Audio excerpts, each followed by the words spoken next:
Hey guys, I'm just going to do a quick tutorial on how to use this frequency separation action. This is going to separate your image into a high frequency layer, which will be textures, anything that's in focus, little blemishes, flakes, scratches, stuff like that.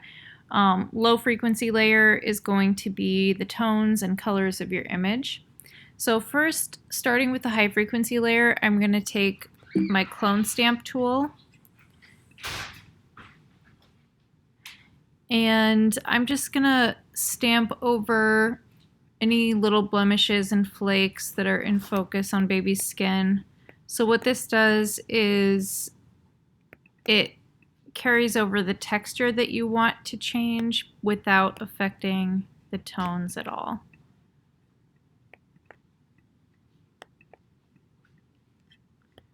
So just cover up some of those scratches.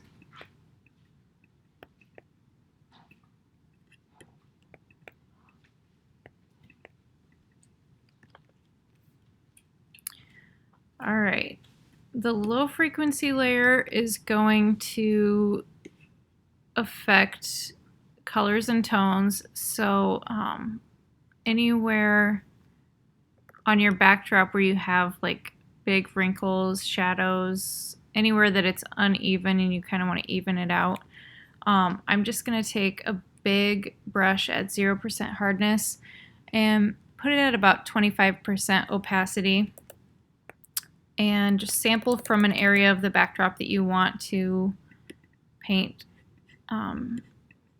over the other colors with. And so this is going to affect the colors and the lightness and darkness without affecting the texture at all. So this works really well for seamless papers if you have any bubbling or wrinkling in your seamless. Also, any areas of a backdrop that you want to even out without changing the texture, like more textured backdrops where you have it in focus and it's not going to affect that texture at all. Something else you can do with the low frequency layer is sort of a skin smoothing without destroying the baby's skin texture, so it's not like plastic looking. So I'm going to take a lasso tool and set the feathering to about 10 pixels just so you don't have a hard edge. Feathering is right up here. And just kind of lasso around the areas of skin that you want to even the tones. And try not to really go over any edges, just stay in the middle of baby's skin.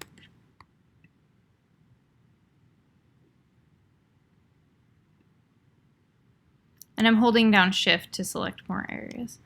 Once you're satisfied with that, go up to Filter and Blur, and you can experiment with all the different types of blurs if you want. For skin, I like to use Surface Blur, and I'm just going to have it set to a pretty extreme amount of blurring here, just so you can really see the difference.